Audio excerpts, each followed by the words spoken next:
Hi everyone, welcome everyone to the Middle East Teaching and Learning Conference 2021. The topic that we are going to focus in today's session is most crucial in the current era as where we all face the difficulties of the time management as the time is less but our tasks are more.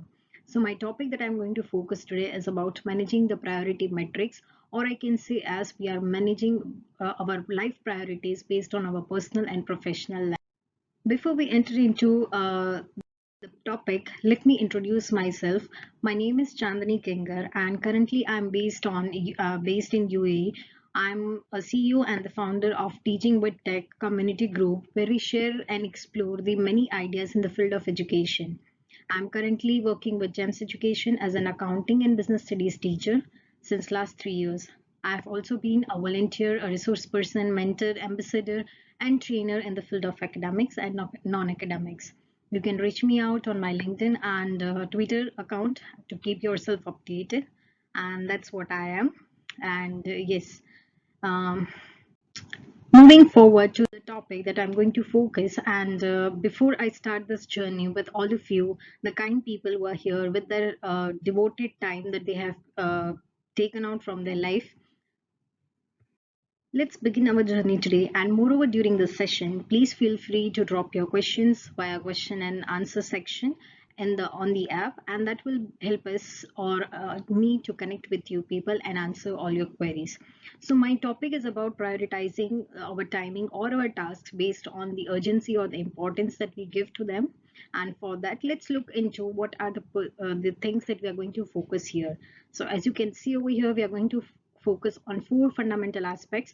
First will be understanding why we are here to understand about priority metrics, what's the meaning and importance of that, and again with that we'll proceed further to deep dive into the thing that why this priority is needed or what is the basic requirement of prioritizing our tasks. And looking into that, we'll be studying or we'll be focusing or looking into that how we can build the priority metrics, and once after building the priority metrics, how we can use it. Because if we have the resources but we don't know how to use those resources, then again it's of no importance. So that's what we are going to look into. Okay, along with this, let's focus on our first question, that what is the priority matrix? But I would like to take you back to the thing that from where did it came to.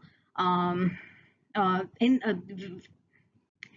Here comes a question to all of us, that why it's really important to prioritize our tasks, whether it's in our personal life or professional life. But honestly speaking, at the end of the day, we all feel that 24 hours of time is also less for us, besides what the work we are dealing with.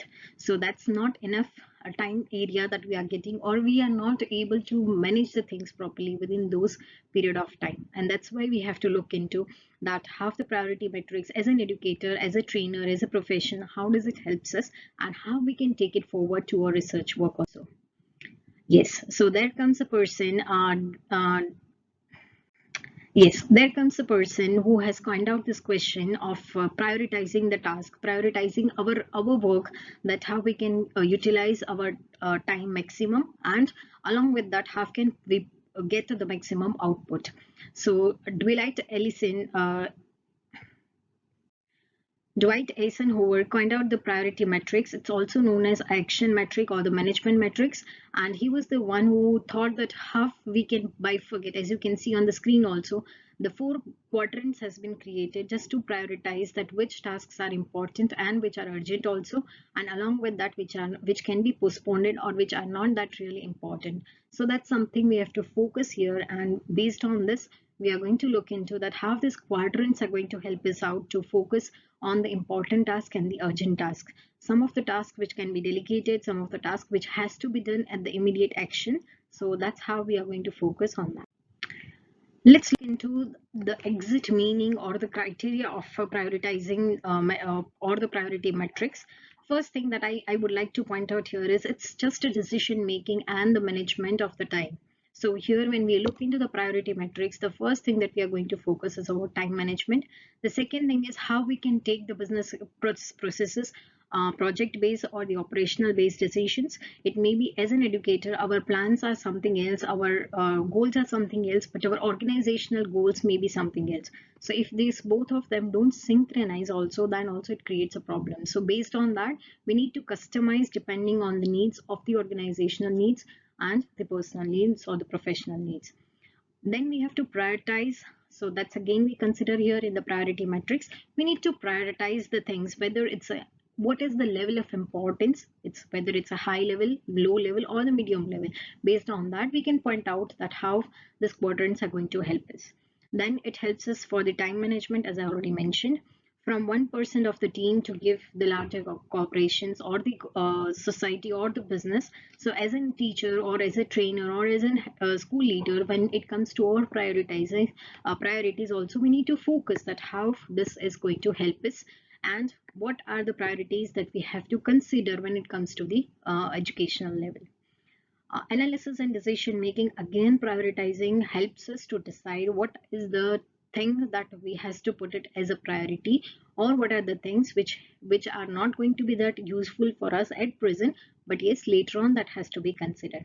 And again at the end we have the choices, as we have the full list of our priorities. Again we have the choices which priorities has to be put at which factor.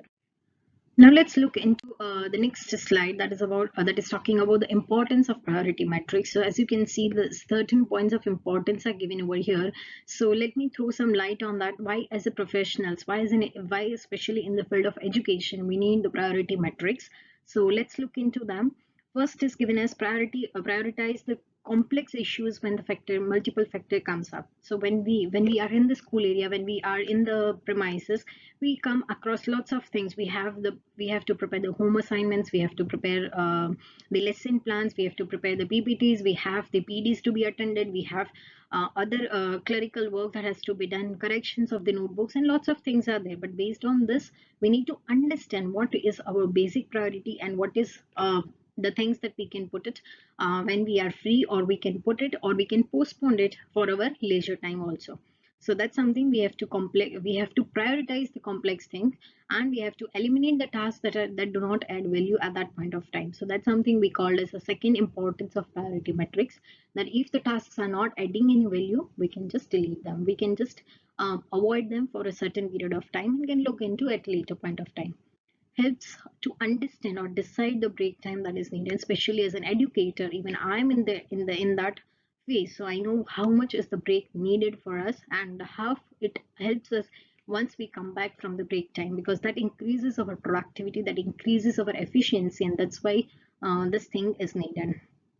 Okay, as I mentioned in the previous point, that our productivity increases, so it makes us more active, or we can say a proactive, to decide what is going to come up next. So we all are here today based on the thing that okay, this is something what we are going to utilize in our day-to-day life or in our further coming year.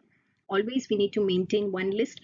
I have seen many of the people, they maintain two lists, that is one for their workplace and one for their personal life. Okay, I have to pay the utility bill, I have to buy the groceries, and then the again list, a second list will be for the school, maybe the lesson planning and lots of other things that they have to make. So in this way it's not going to help us, because when we don't know what are the things overall that we have to do based on our personal and professional life, then we cannot prioritize them also.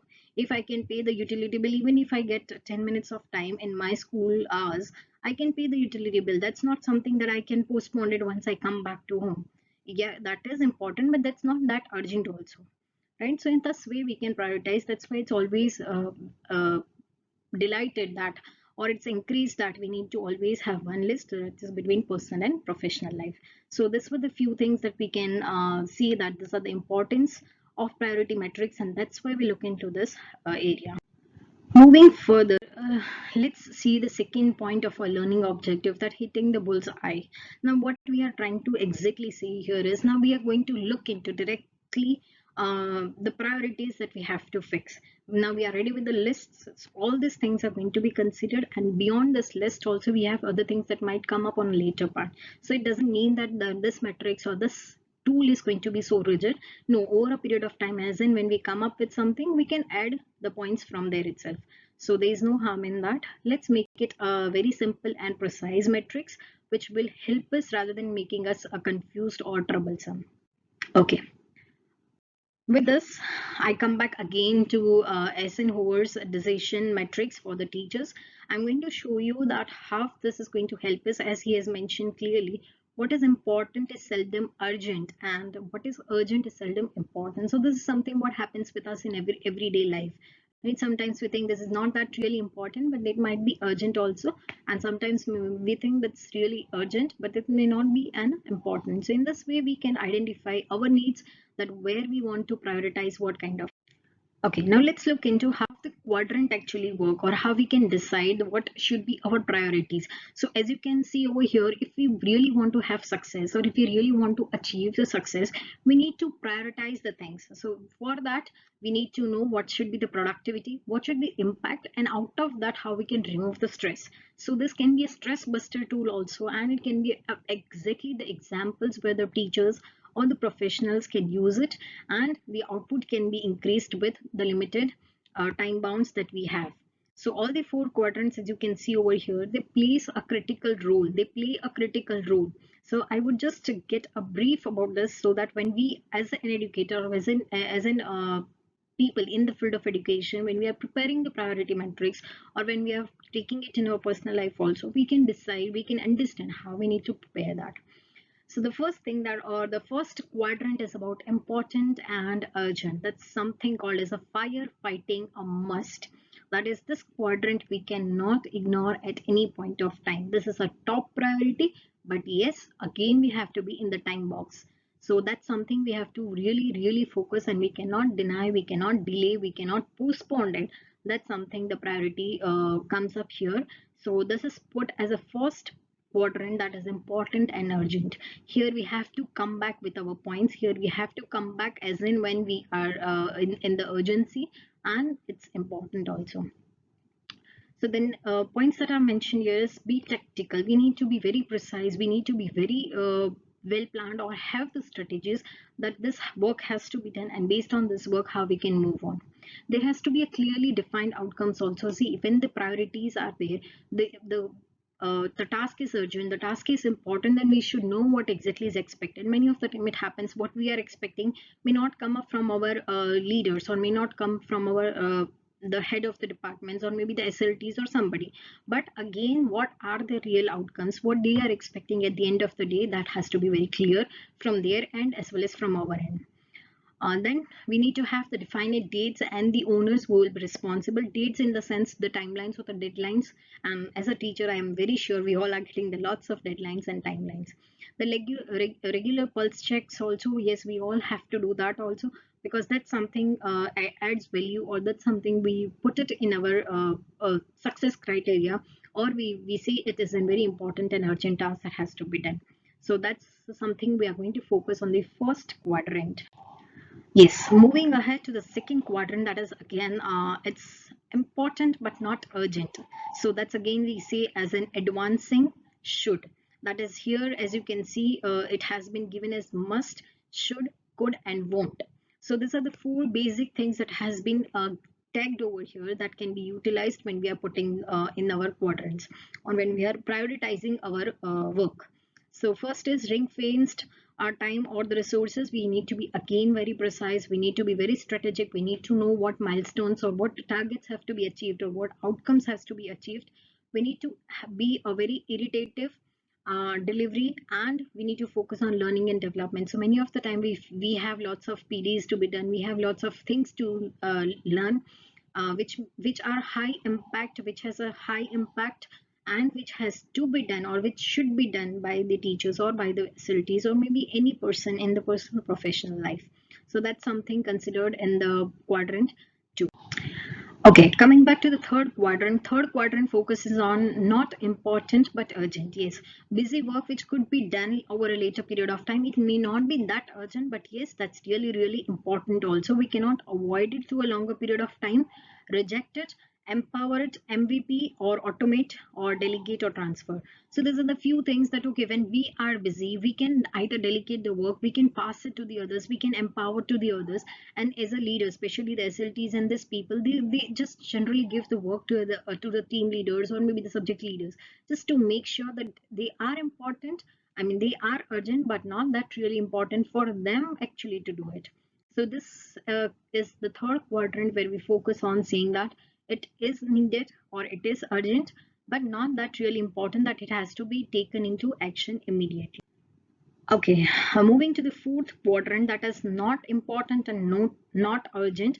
That is again a wasted efforts, or we won't do it at any point of time, and especially when we are as a teachers, when we are at the team leaders or the SLT positions, we generally try to avoid or reject certain work, and we empower others by doing that, or maybe we try to put it in front of the others who will be taking the initiatives, so that the work is also done, and it will provide the opportunities to the others to overcome or to come up with their powers or the leading or the leadership qualities. That can be reframed and that can be deferred also. So the fourth quadrant is something where we say as it's going to create an opportunity cost. It might create a distraction in the regular, or we can say in the first and second quadrant, that is important and urgent, or maybe important but not that really urgent. So this is how we look into the priority metrics, the fourth quadrant, that gives us the overall idea. And as you can see over here, it gives us whether it's a focused and high important or high impact creating. The other one is that is a quadrant 3 and 4 is saying us that it's going to create an opportunity cost for the others. But if you see on the other part, that is 1 and 3, that is creating a reactive actions, that is a stressful or maybe tactical, because stressful because of third quadrant, and the tactical because it's going to be there in the first quadrant, where we have to have lots of priorities, where we have to be very tactical, and we have to have lots of deadlines that has to be met, and urgency has to be looked into. And again, the fourth quadrant is going to be very liberant, or we can say second and fourth quadrants are going to be deliberatively productive or maybe strategic, because of the calculations or the equations that they have put in there.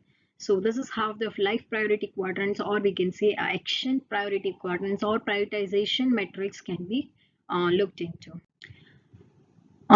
Yes, moving ahead, that have this quadrants, maybe especially this is the kind of an example that has been put it over here, that have this four quadrants, that is important, not important, urgent, non-urgent, how they can be utilized, especially when we are in our personal or professional life. So this quadrant actually, or this prioritization is done so that in case if we miss this prioritization, in an environment where there is a high volume of work, especially for us in the teaching field, we have lots of things to be done, lots of criteria are there which has to be looked into.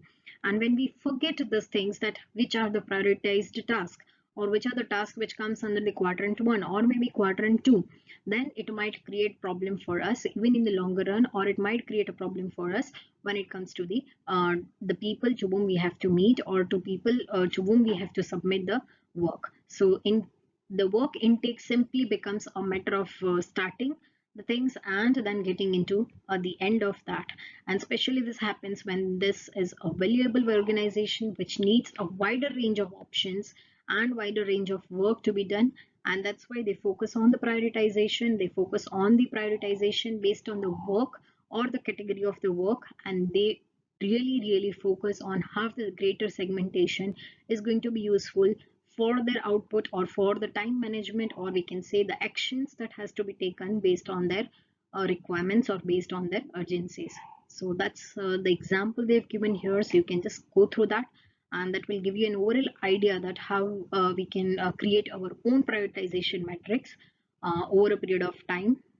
Yes, moving ahead, the next slide which shows an examples that how the teachers can use this priority matrix. So as you can see over here, that can be so important urgent works which we have to do immediately. Maybe the grading or the submissions, the student injury or illness, we cannot delay them. Student discipline issues, the parent communications, we cannot delay that as well. The in climate weather procedures. So these are the few tasks that are being divided, just to give an example that how the teachers can also, or how the teachers can use this priority matrix, or the time management matrix, or we can say decision matrix, or we can say an action matrix. So overall, this is going to help us to understand that how the skills of the prioritization comes up and the time management can be done if the tasks are important or unimportant. So that's something which highlights certain examples along with how the teachers are going to use this metrics. Yes, with this, let's check out one video that has been given by the okay, here is a video that I've posted, which is given by the Eisenhower, the owner of or the person who has given this priority matrix, that how exactly this can be utilized, and it has given the or it has shared the importance of using this matrix. So just let's check out the video for it's just a couple of minutes, not more than that. Have you recently had the feeling there is more to do than you can achieve in a day, a week, or even a month? A good time management strategy solves this problem and can dramatically reduce stress and increase your own productivity at the same time. The Eisenhower Matrix by former US President Eisenhower supports you in prioritizing tasks by urgency and importance and sorting out those less urgent or important tasks which you shouldn't do yourself. This results in 4 quadrants with different work strategies. We call the first quadrant the Do First sector, as its tasks are important for your life and career and need to be done today or tomorrow at the latest. You could use a timer to help you concentrate while trying to get as much of them done as possible. An example of a number 1 task could be a review of an important document for your manager. The second quadrant we call the Schedule sector, as its tasks are important but less urgent, and you should list those things that you need to put in your calendar here. An example of that could be a long-planned return to the gym. The third quadrant takes up things you could delegate, as they are less important to you than others but still pretty urgent. You should keep track of delegated tasks by email, telephone, or within a meeting to check back on their progress later. An example of a delegation could be somebody calling you and asking for an urgent favour or requesting you step into a meeting. Maybe you could delegate this responsibility by suggesting a better person for the job, or give the necessary information back to the caller and have him deal with the matter himself. The fourth and last quadrant is there to help you sort out and eliminate the things that you really shouldn't do at all. Discover and stop bad habits like surfing the internet without a reason, or other forms of procrastination like gaming too long, just to find an excuse for not being able to deal with important tasks in the first and second quadrant. And that's it. Give it a try yourself, or head on over to eisenhower.me for more information. And don't forget, as Dwight Eisenhower once said, what's important is seldom urgent, and what's urgent is seldom important.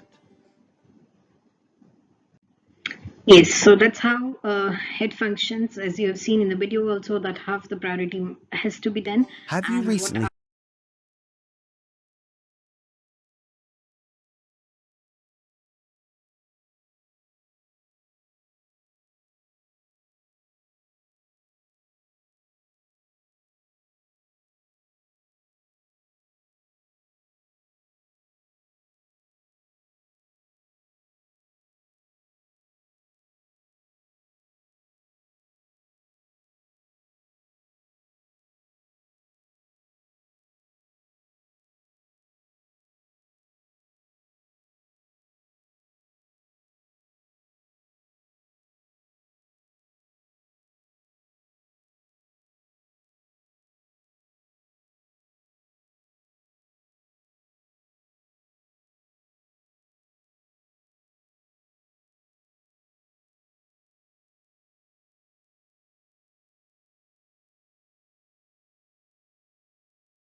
the things that has to be considered. So with this, moving to the next question, that have to build this priority matrix, especially as an educators or as an teachers, we have lots of things that comes up every day. If you are the SLT positions, or if you are heading the institutes, or if you are any professional who has lots of things to be done, and the time constraints are very rigid, that is creating a big hurdle or burden for your work, or increasing the priorities or increasing the productivity is becoming difficult. So for that, let's ask ourselves a question, that what are our goals to be achieved. So that's what we focus over here. Before building the metrics, or before building the priority metrics, what are the things that we need to focus on? So I have divided this, or this has been divided into four steps, or I can say as a four easy steps. That the first step talks about the listing of the priorities or the tasks that we have to do. For example, if I have the lots of work to be done, but I'm just going to put all of them together on one page, so I'm just going to list out. So that's going to be my first step that I'm going to follow with. Then second is I'm going to rank them. Now when I put a ranking, as we know that based on the marks, also we do it in our schools or maybe in colleges or somewhere, that based on the ranking, that based on the marks that they are getting, that how which child is getting what marks, we give them the rankings. And when we give them the ranking, that means it decides that okay, out of 30 students, who is the first one who got the highest marks, and who is the last one who got the least marks among the whole group. So that's how we put the ranks. And when we come across the rank, we can see as from 0 to 10, if we are going to put it, 0 is going to be the one which has less impact or maybe no impact on our work or the output, but the 10 is going to be the one which is having the maximum impact of our output. The third step that we are going to follow is plot. So when we, after the ranking, we are just going to put it in the put them all in the priority matrix. So when, as we've seen in the four quadrants, so based on the ranking, okay, first one is going to be go there in the first quadrant. The second one might go in the second quadrant. So based on this, we can decide where we need to plot this, based on the quadrant or based on the ranking that they have scored. And the last one is certain tasks, as we have seen in the quadrant 3 and 4. Certain tasks will be there which can be delegated also. There is no need to do by our own selves. So these are the few things that we can focus on, and these are the steps through which we can build the priority matrix. Okay, with this, let's check out when to build the priority metrics, or when should be the priority metrics should be used. So first point that we are going to focus is, what is the volume of the request that we are getting, or what is the volume of the task that we have. If on the Friday, or if maybe on Saturday, I don't have much tasks to be done, so my volume of the work is very less, so I can just I may not use the prioritization metrics, or may not use the priority metrics. But if the volume of the work that I have to do is very high, then definitely we need to use this, and that will actually relieve our stress and help us to create the more output at the end of the day. Then when a criteria is created, is constrained, it may be the time is limited, it may be the deadlines are nearby, it may be the work is more clerical. So there may be any criteria that is very rigid or very constrained, and because of that we need to have our priority matrix. And the third one is, let's have a simpler alternatives for the task which can be delegated.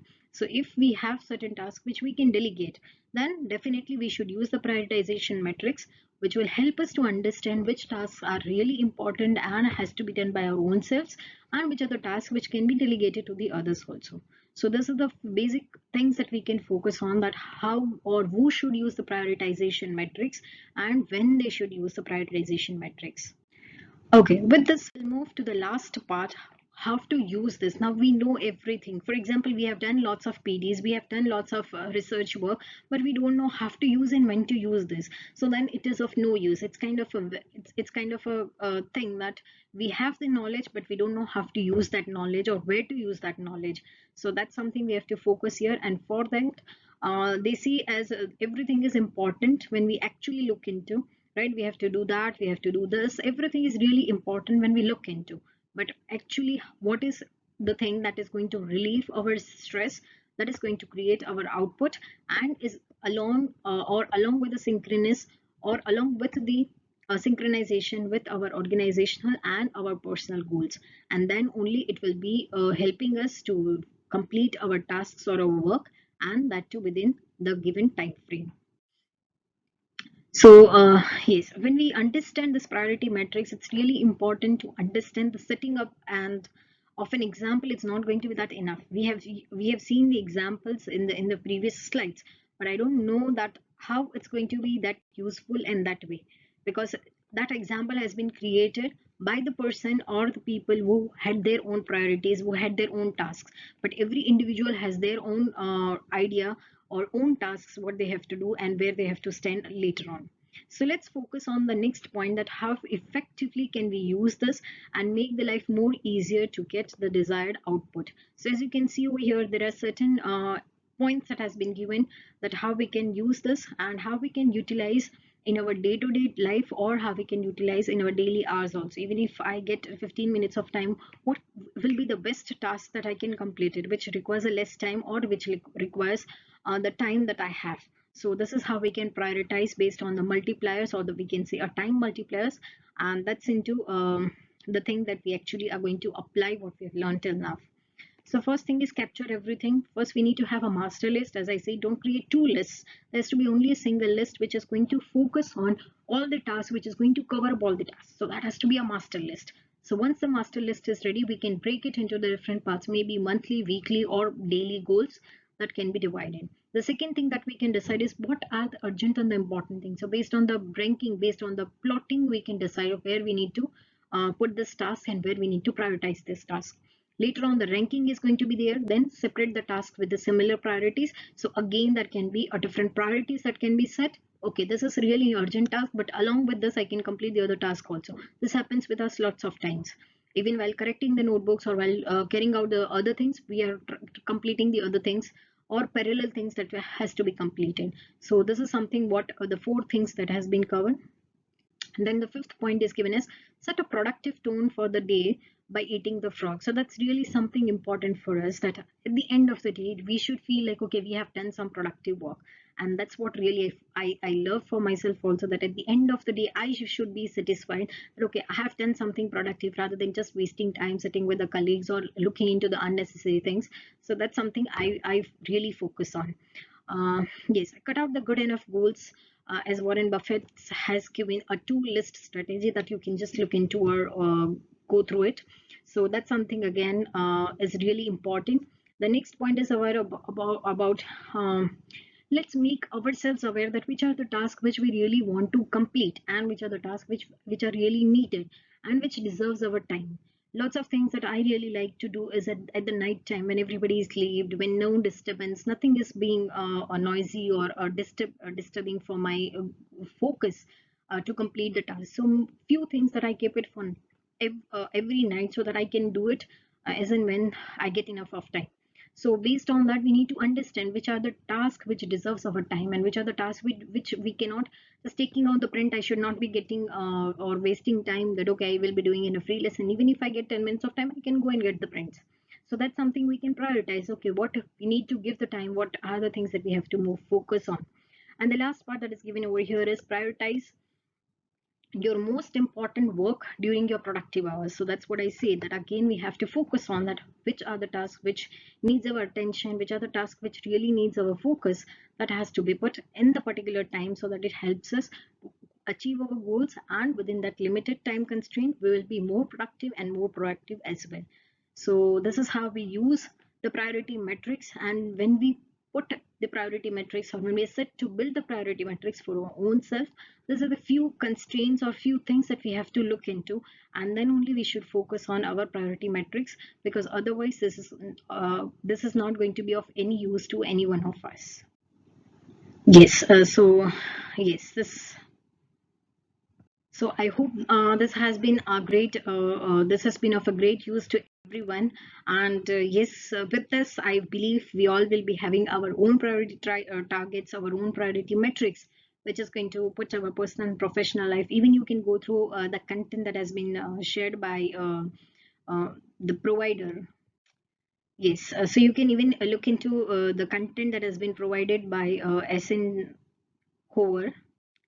You can even look at the content or the certain other examples that has been provided by the SN Hover, or maybe the different sites that they've given, which actually helps us to go through this content. And it really supports us, and I'm using it in my personal life. So I have more touch with this thing, that when I put my work together, and at the end when I'm like, okay, at the end of the day I have achieved my targets, or maybe I've done most of the tasks that I listed, and I don't have to carry forward them for the next day or maybe for the later period, that gives a relief that okay, I have done it and I did it. So that's how we utilize. So based on that, I say that okay, let's prioritize our life journey. So I hope you all enjoyed this session. And in case if you have any questions or any doubts, we can just put it in the chat box or in the Q&A section, and we can look into. Thank you, everyone.